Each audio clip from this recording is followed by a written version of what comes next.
μοναδικό, αυτό που μας δένει εμάς,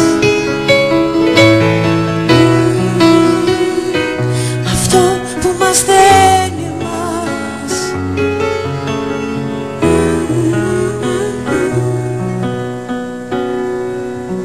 Δεν ξέρω πόση συγκίνηση χωράς, μα θέλω να μάθω τώρα πως φυλάς, και θέλω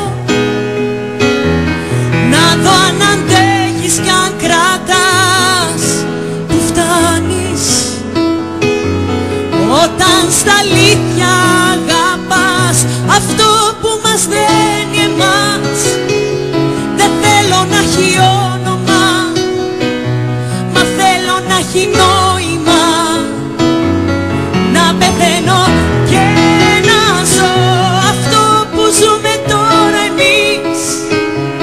Αυτό να είναι και ενοχώ, ελεύθερο μα πάντα εδώ, να είναι αυτό μοναδικό, αυτό που μας δένει.